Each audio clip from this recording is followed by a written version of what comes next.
Hello everyone, welcome to all of you and my YouTube channel SK academy for GS.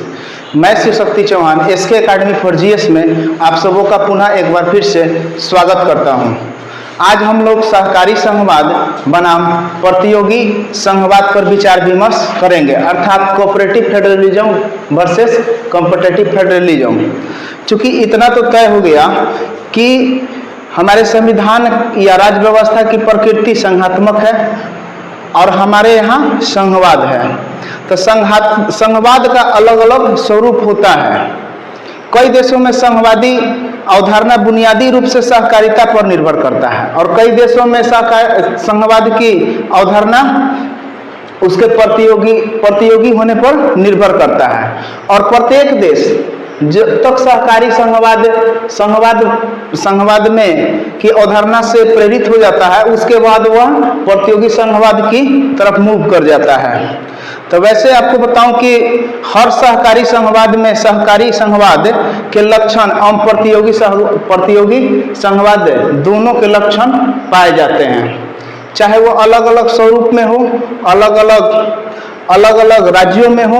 तो सबसे पहले हम यह देखने का प्रयास करेंगे कि भारतीय संविधान ने किस व्यवस्था को अपनाया, सहकारी संघवाद को अपनाया या प्रतियोगी संघवाद को अपनाया। तो जैसा कि हम आपको बताएं कि जब आपको याद होगा कि जब मोदी जी का भाजपा के नेतृत्व में सरकार 2014 में बना था, तो आप लोगों को पता होगा कि मोदी जी लाल किले पर से 15 अगस्त 2014 को संबोधन में यह बात कही थी कि योजना आयोग को समाप्त करके नीति आयोग का गठन किया जाएगा, यानी कि national institutions for transferring India का गठन कर दिया जाएगा। और उसके साथ यदि नीति आयोग का गठन किया जाएगा तो उसके बुनियाद में आखिर क्या था, आखिर किस चीज पर वो अधिक से अधिक बल देना चाहते थे। तो वे अधिक से अधिक बल सहकारी होने पर बल देना चाहते थे। अर्थात ऐसा हम कहें कि नीति आयोग का गठन 1 जनवरी 2015 को हुआ, जबकि योजना आयोग का गठन हुआ था 15 मार्च 1950 को। जैसे कि योजना आयोग के अध्यक्ष प्रधानमंत्री होते हैं, उसी तरह से नीति आयोग के भी अध्यक्ष प्रधानमंत्री जी होते हैं। यदि हम बात करें कि योजना आयोग के प्रथम उपाध्यक्ष कौन थे, तो योजना आयोग के प्रथम उपाध्यक्ष गुलजारी लाल नंदा जी थे। उसके बाद उस समय जब योजना आयोग का गठन हुआ था तो उस समय अध्यक्ष के रूप में पंडित जवाहरलाल नेहरू जी थे। तो जब नीति आयोग का गठन हुआ तो नीति आयोग के गठन के समय नीति आयोग के अध्यक्ष के रूप में प्रधानमंत्री होते हैं। उस अर्थात उसके मतलब यह हुआ कि प्रधानमंत्री जी अर्थात मोदी जी नीति आयोग के प्रथम अध्यक्ष हुए। यदि हम बात करें कि प्रथम उपाध्यक्ष की नीति आयोग के, तो नीति आयोग के प्रथम उपाध्यक्ष अरविंद पनगड़िया जी थे। उसके बाद यदि वर्तमान उपाध्यक्ष की बात की जाए तो वर्तमान उपाध्यक्ष राजीव जी हैं। चलिए हम बात करते हैं कि आखिर नरेंद्र मोदी जी ने की जो फर्स्ट सरकार आई थी 1.0 गवर्नमेंट की सरकार, तो उन्होंने आखिर सहकारिता पर बल क्यों देना चाहा। सहकारिता पर बल देने का तात्पर्य यह था कि वह सहकारिता हमेशा सहयोगात्मक संघवाद की ओर प्रेरित करता है। तो अगर हम सेंट्रल और स्टेट का रिलेशनशिप की बात करें तो उसमें अगर संघवाद की बात करते हैं तो संघवाद तब तक ज़्यादा से ज़्यादा प्रगाढ़ता को हासिल नहीं कर सकता जब तक वह पहले प्रथम चरण को पार न कर जाए। अर्थात प्रथम चरण सहकारी संघवाद होता है। असहकारी संघवाद किसी न किसी रूप से तो सहयोगात्मक संघवाद पर निश्चित होता है। तो हम यहाँ पर देखें, अगर सेंट्रल और स्टेट का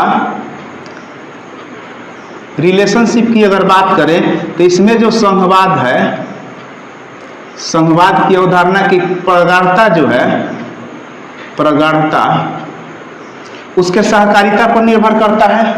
तो सहकारिता पर यदि निर्भर करता है तो इसका तात्पर्य यह हुआ कि यदि हम टीम इंडिया को सपोज हम करते हैं कि हमारे यहाँ सेंट्रल अर्थात केंद्र अधिक मजबूत है राज्यों के अपेक्षाकृत, तो यदि हम टीम इंडिया को संघवाद मान लें तो यदि सारे प्लेयर कहने का तात्पर्य है कि सारे राज्य यानी कि संघ की सारी इकाइयां यदि वो भी अच्छे रूप से प्लेयर के रूप में काम करेंगे तभी जाकर टीम इंडिया जीत पाएगी।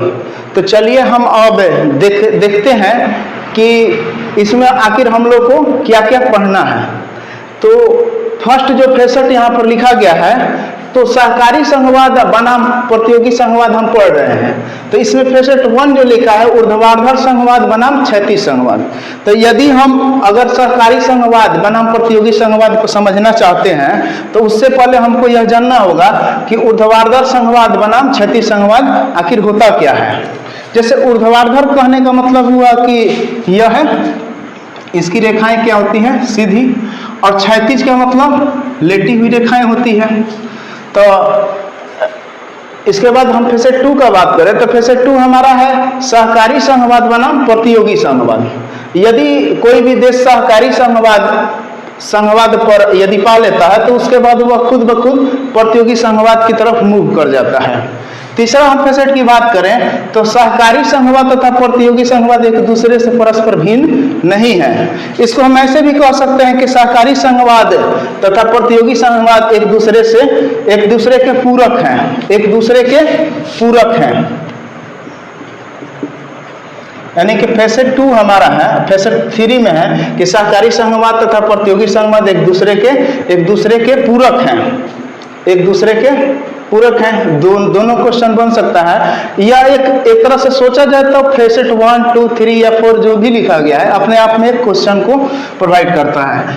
फेसेट 4 का बात करें तो भारत में समावेशी तथा धारणीय विकास के लक्ष्यों को हासिल करने के लिए सहकारी संघवाद तथा प्रतियोगी संघवाद दोनों आवश्यक हैं। तो इस सब को देखने के लिए हमको सबसे पहले क्या देखना होगा कि ये सारे के सारे फेसेट अपने आप में प्रश्न हैं। इन सबको देखने के लिए सबसे पहले हमें ऊर्ध्वाधर संघवाद बनाम क्षैतिज संघवाद को देखना होगा। तो हमारे यहाँ जो संघवाद है यह संघात्मक व्यवस्था है। तो सबको पता है कि संघात्मक व्यवस्था में भारत ने, यदि कि अगर इसको हमको समझना है तो दो देशों का हमको अध्ययन करना पड़ेगा। तो 2 देश में हम अगर ये बात करें तो एक भारत का और एक अमेरिका का हम यदि अध्ययन करते हैं तो हम इसको अच्छी तरीके से जान पाएंगे।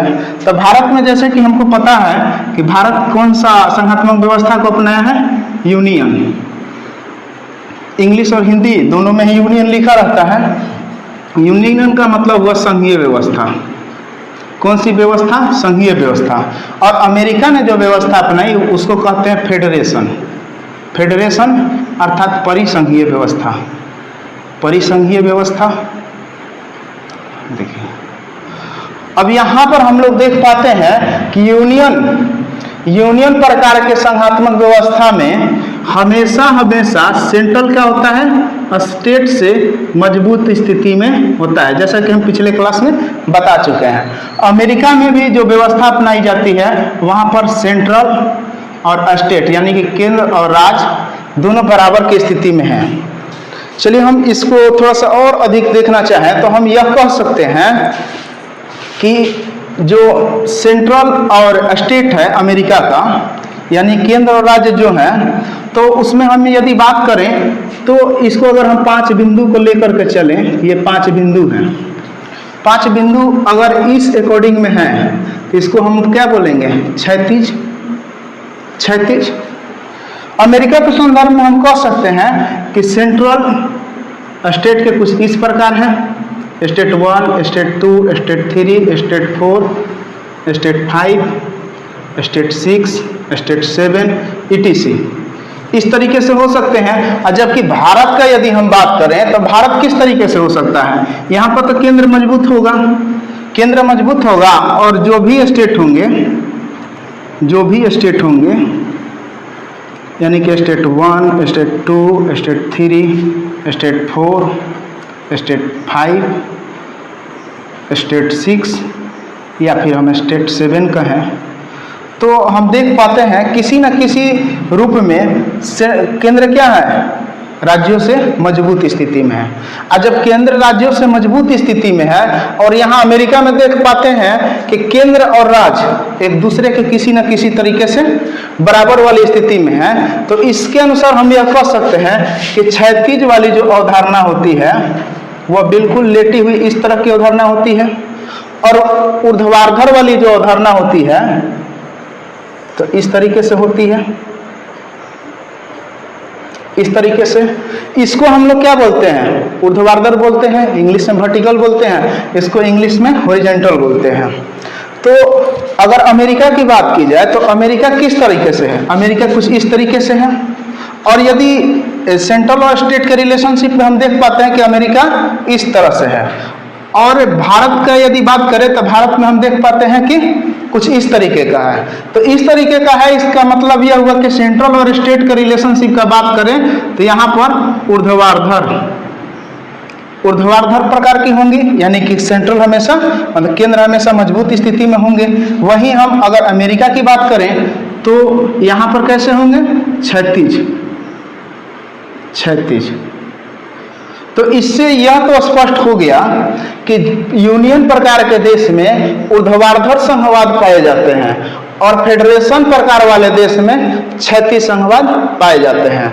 और क्षैतिज संघवाद जब पाए जाते हैं तो ऊर्ध्वाधर जो पाए गए, तो यहाँ पर हम देख पा रहे हैं क्या कि स्टेट जो भी हैं, भारत के संदर्भ में यदि हम बात करें तो स्टेट को हम देख पा रहे हैं कि स्टेट मतलब राज्य एक दूसरे से, राज्य को यदि हम एक सीमा में रख कर देखें तो कहीं ना कहीं एक दूसरे से कमोबेश वाली स्थिति में है, अर्थात कोई अधिक विकसित है और कोई कम विकसित है। केंद्र राज्य में हम लोग देखें क्या कि ऊर्ध्वाधर स्थिति में है, यहाँ पर हम लोग अमेरिका में देखें कि यह क्षैतिज स्थिति में है, क्योंकि यह इक्वल है, बराबर है, समतुल्य है। जबकि भारत में क्या है, भारत में तो बराबर है नहीं। लेकिन अगर राज्यों की तुलना करें तो हम देख पाते हैं कि राज्य कहीं ना कहीं यह है क्षैतिज स्थिति में है, यानी कि राज्य एक दूसरे से इस तरह से कनेक्टेड है। यहाँ पर भी हम देख पाते हैं तो अमेरिका में जैसा कि हम देख पा रहे हैं तो कोई कमोबेश, कोई अधिक विकसित है, कोई कम विकसित है। उस प्रकार हम यहाँ पर कह सकते हैं कि अमेरिका वाले देश में यहाँ पर भी क्षैतिज के साथ साथ ऊर्ध्वाधर के भी गुण पाए जाते हैं। और यहाँ पर भी हम कह सकते हैं भारत के संदर्भ में कि ऊर्ध्वाधर तो सेंट्रल और स्टेट के रिलेशनशिप में है, लेकिन अगर सिर्फ राज्यों का अगर रिलेशनशिप की बात करें तो राज्य क्या है, क्षैतिज स्थिति में है। अर्थात हम यह कह सकते हैं कि कोई भी देश हो तो उसमें सहकारी और प्रतियोगी दोनों के लक्षण पाए जाते हैं। यदि सिर्फ और सिर्फ सहकारी लक्षण पाए जाएं तो उसके बाद फिर वह एक दूसरे से जब ही सहकारी संघवाद जो पाए जाते हैं उसके बाद धीरे धीरे क्या करते हैं, वह धीरे धीरे प्रतियोगी संघवाद की तरफ उठना चाहते हैं। अर्थात यहाँ पर हम देख पाते हैं कि केंद्र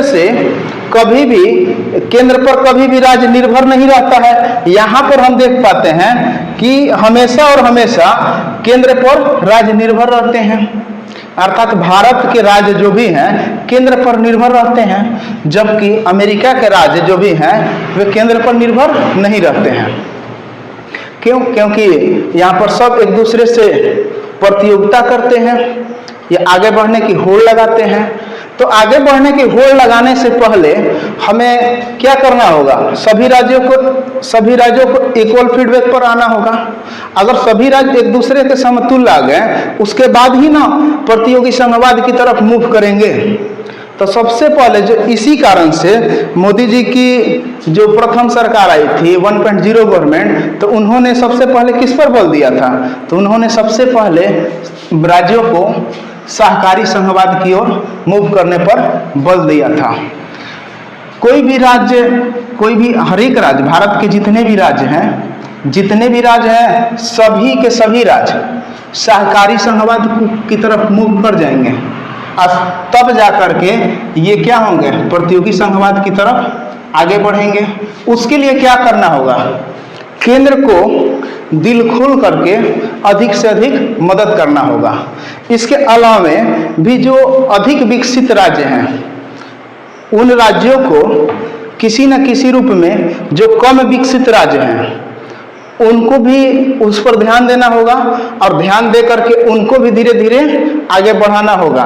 वो कैसे आगे बढ़ेंगे, तो उसके लिए एक सिंपल सा फंडा है कि जैसा कि हम लोग जानते हैं कि जब आपातकाल स्थिति आती है, बाढ़ वगैरह स्थिति आ जाती है, तो उस समय देखे होंगे आप लोग, या असम हो, बिहार हो, इस तरह के जो स्टेट हैं जहाँ पर बाढ़ वाली स्थिति आ जाती है, तो वहाँ पर हम लोग देख पाते हैं कि प्रत्येक राज्य, या कोरोना काल का स्थिति हम लोगों ने देखा, तो वहाँ पर हम लोगों ने देखा कि प्रत्येक राज्य एक दूसरे को मदद कर रहे थे।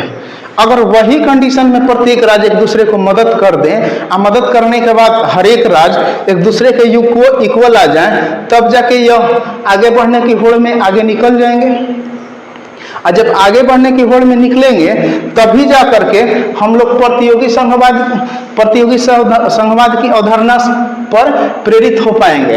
तो उसके लिए क्या करना है, उसके लिए सबसे पहले सहकारी संघवाद को पूर्ण रूप से सभी राज्यों को बराबर स्थिति में आना होगा। हम यदि बात करें एक एग्जाम्पल के माध्यम से, तो हम ऐसा कह सकते हैं, चाहे गुजरात हो, महाराष्ट्र हो, वे क्या कभी छत्तीसगढ़ और सिक्किम के इक्वल हैं? नहीं है। वे अपेक्षाकृत अधिक विकसित हैं, वे अपेक्षाकृत अधिक विकसित हैं। अगर ऐसा हम कहें कि गुजरात कहीं ना कहीं यहाँ पर है, या महाराष्ट्र यहाँ पर है, और सिक्किम कहाँ पर है, सिक्किम यहाँ पर है, छत्तीसगढ़ यहाँ पर है, तो इसको अगर ऊपर लाना होगा, यदि इसको ऊपर लाना है, तो इसके लिए क्या करना होगा, केंद्र को दिल खोल करके मदद करना होगा। इसके साथ ही साथ राज्यों को भी, जो अधिक विकसित राज्य हैं, उनको भी किसी न किसी रूप से इनको मदद करना होगा, ताकि ये ऊपर आ सके। यदि ये ऊपर आ जाएंगे, और तब सब राज्य अगर इक्वल हो जाते हैं, तब जा करके वे राज्य क्या होंगे, प्रतियोगी संघवाद की तरफ मूव करेंगे, जैसा कि हम लोग अमेरिका में देख पाते हैं। तो भारत में यदि सहकारी संघवाद अगर सही रूप से होता, तो हम लोग कह सकते थे कि अभी भारत किस स्थिति में है, तो प्रतियोगी संघवाद की स्थिति में है। लेकिन सहकारी संघवाद की अवधारणा पर ही यह खरा नहीं उतर पा रहा है। यह जब तक ले खरा उतरेगा तभी जा करके प्रतियोगी संघवाद की तरफ मूव करेगा। तो यदि आपसे पूछा जाए कभी भी क्वेश्चन में कि भारत ने कौन सी अवधारणा को अभी अपनाया हुआ है, तो अगर ऊर्ध्वाधर और क्षैतिज में आपको चुनना हो, तो आप तो और आसानी से अब क्या कर पाएंगे, ऊर्ध्वाधर को चुन सकते हैं। यदि राज्य और राज्य की तुलना की जाए, तो राज्य और राज्य से तुलना करने पर हम लोग इसमें किसको चुनना होगा, क्षैतिज संघवाद को चुनना होगा। यदि हमसे अगर पूछता है क्वेश्चन कि सहकारी संघवाद है भारतीय संविधान, या भारतीय संविधान की प्रकृति कैसी है, प्रतियोगी संघवाद, तो उस समय हमको अगर सेंट्रल स्टेट का रिलेशनशिप दर्शाना हो, तो हम क्या दर्शा सकते हैं, सहकारी संघवाद। तो इस तरीके से हम लोगों ने देखा कि ऊर्ध्वाधर संघवाद क्या होता है, क्षैतिज संघवाद क्या होता है, सहकारी संघवाद क्या होता है, प्रतियोगी संघवाद क्या होता है। तो इसके अलावा हम लोग ये भी देख पाए कि सहकारी संघवाद तथा प्रतियोगी संघवाद एक दूसरे से भिन्न नहीं है, या एक दूसरे के पूरक हैं। पूरक इसलिए हैं क्योंकि जो ही सहकारी संघवाद के अनुसार यदि सभी राज्य इक्वल आ जाते हैं, तो आने के बाद क्या होता है, आने के बाद सभी एक दूसरे से प्रतियोगिता के होड़ में आगे निकलना चाहते हैं, सभी विकास की ओर मूव करना चाहते हैं। सभी राज्य अपने आप में विकास करना चाहते हैं। जैसा कि एक और एग्जाम्पल मान के चलें, तो हम यह कह सकते हैं, किसी भी प्रतियोगिता की हम अगर तैयारी करते हैं, तो सबसे पहले हम क्या करते हैं, सबसे पहले हम पीटी देते हैं। तो पीटी जब हम देते हैं, तो एक वे स्टूडेंट जो किसी बहुत दिनों से तैयारी में लगे हुए हैं, और एक वे स्टूडेंट जो तैयारी में लगे हुए ही नहीं हैं, वो सीधे उठे और एग्जाम देने निकल गए। और एक वे स्टूडेंट है जो कि बहुत दिनों से तैयारी कर रहे हैं, तो दोनों इक्वल हो ही नहीं सकते। दोनों को अगर इक्वल करना है, तो दोनों को बराबर पढ़ाई करना होगा। दोनों जब पढ़ाई करेंगे तभी जाके प्रतियोगी जो पीटी का परीक्षा है उसमें प्रतियोगी के रूप में वो भाग ले पाएंगे। ना तो पता चलेगा जो अपेक्षाकृत अधिक मेहनत किए वे क्या करते हैं, उनका रिजल्ट हो जाता है, और जो अपेक्षाकृत कम मेहनत कर पाते हैं तो उनका रिजल्ट पेंडिंग चला जाता है, दिखता ही नहीं है, कहीं पर नहीं दिख पाता है। इसलिए हमें क्या करना होगा, इसलिए हमें किसी न किसी रूप से सहकारी संघवाद को बढ़ावा दे करके, इस सरकारी संघवाद को बढ़ावा दे करके और प्रतियोगी संघवाद की तरफ मूव करना होगा। अब मूव करने के लिए क्या करना होगा, तो केंद्र को दिल खोल के मदद करना होगा और साथ ही साथ जो अधिक विकसित राज्य हैं उनको भी आगे आना होगा। अब रही बात कि यदि कोई अदर देश की कंट्री हमारे यहाँ निवेश करना चाहती है, करोड़ों रुपए लगाना चाहती है, तो करोड़ों रुपए लगाना चाहती है, तो यदि हम अगर दो राज्यों का हम बात करें, ऐसे दो राज्य को हम चुनते हैं जो कि लगभग हर स्थिति में बराबर दिखें, तो उसमें हम यदि यूपी और एमपी की तुलना करें, तो यूपी और एमपी की जब तुलना करते हैं तो उसमें हम लोग देख पाते हैं कि यूपी और एमपी को जब भी निवेशक चुनना चाहता है तो इसके लिए सबसे पहले वो क्या अपनाता है, तो वो सबसे पहले क्लाइमेट देखता है, यानी कि वहाँ की जलवायु स्थिति देखता है दोनों राज्यों की, तो देखता है कि दोनों की जलवायु स्थिति जो है लगभग बराबर है। उसके बाद वो आ जाता है कि कच्चे माल की स्थिति में दोनों राज्य कैसे हैं, तो उसमें भी वह पाता है कि दोनों लगभग इक्वल हैं। तीसरा में वह क्राइम देखता है, क्राइम में भी लगभग बराबर है, कानून वहाँ का देखता है, वहाँ पर भी बराबर दिख पाते हैं। तब वह क्या करता है, तब वह महिला और बाल विकास का क्राइम रिकॉर्ड देखता है, यानी कि महिला और बाल श्रम का रिकॉर्ड देखता है, खासकर क्राइम के रूप में। वहां पर कोई ना कोई राज्य ऐसे होंगे कि जिनका क्राइम रिकॉर्ड कम होगा, जिनका क्राइम रिकॉर्ड एक राज्य का अधिक होगा। जिस राज्य का उन्हें कम रिकॉर्ड दिखेगा वहीं वे अपना निवेश करेंगे। तो इसके लिए हमें क्या करना होगा, सभी राज्यों को एक दूसरे का मदद करना होगा। इसके बाद केंद्र को आगे आना होगा, जिस तरह कोरोना काल में सभी राज्य आए, पूरे देश ने मदद की, हर राज्यों की अलग अलग से मदद की। यदि हम बात करें कि कोई कहता है कि देश प्रगति कर रहा है और राज्य प्रगति न करे, तो क्या देश प्रगति कर पाएंगे? ऐसा संभव ही नहीं है। तो यदि राज्य प्रगति करता है तभी जाकर के देश प्रगति करेंगे। तो इसके लिए हमेशा केंद्र को आगे रहना होगा। इसके लिए 14वें वित्त आयोग ने भी सहकारिता पर बल दिया था। 14वें वित्त आयोग ने भी सहकारिता पर बल दिया था। तो इतना सब कुछ जानने के बाद अब हमारा जो बच जाता है, तो भारत में समावेशी तथा धारणीय विकास के लक्ष्यों को हासिल करने के लिए सहकारी संघवाद तथा प्रतियोगी संघवाद दोनों आवश्यक है। कैसे? हाँ, इसमें एक और हम एग्जाम्पल ले सकते हैं, जीएसटी का एग्जाम्पल ले सकते हैं।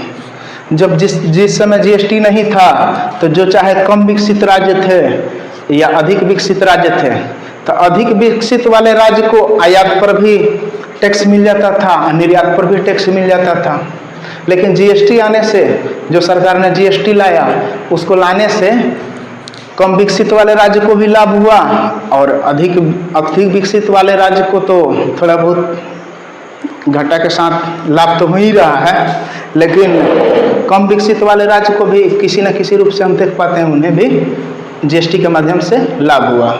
बात करते हैं कि भारत में समावेशी तथा धारणीय विकास के लक्ष्य को हासिल करने के लिए सहकारी संघवाद तथा प्रतियोगी संघवाद दोनों ही आवश्यक है। कैसे? देखिए, समावेशी विकास का मतलब यह होता है कि विकास कैसा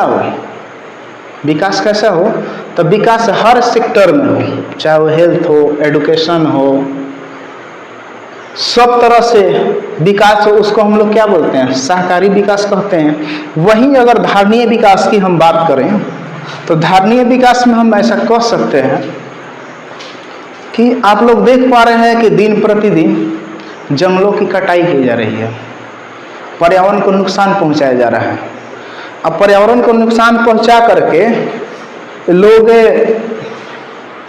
क्या कर रहे हैं, ऊंची ऊंची इमारतें बना रहे हैं, ऊंचे ऊंचे भवन बना रहे हैं, इंडस्ट्री बना रहे हैं। तो इससे क्या होगा, आने वाली जो पीढ़ियां हैं, तो पता चलेगा कि हमारे जो आने वाली पीढ़ियां हैं, बच्चे हैं, उन्हें पीठ पर सिलेंडर लेकर के स्कूल जाना पड़ेगा। तो वैसा विकास भी हमें नहीं चाहिए। हमें ऐसा विकास चाहिए जो आने वाले पीढ़ियों को भी लाभदायक हो। पर्यावरण को नुकसान पहुंचा के हम विकास के बारे में सोच तक नहीं सकते हैं। तो इसके लिए भी क्या है, सहकारी और प्रतियोगी संघवाद दोनों का मिश्रण चाहिए। तो इस प्रकार हम यह जान पाए कि सहकारी समावेशी विकास या धारणीय विकास क्या होता है। धारणीय विकास का मतलब यह होता है कि वैसी विकास जो आने वाली पीढ़ियां भी उससे लाभप्रद हो। तो ये था आप लोगों का जो संघवाद जो हम पढ़ा रहे थे, संविधान की प्रकृति या राज्य व्यवस्था की प्रकृति पढ़ा रहे थे, उसका यह लास्ट चैप्टर था जिसे हमने आज कंप्लीट किया।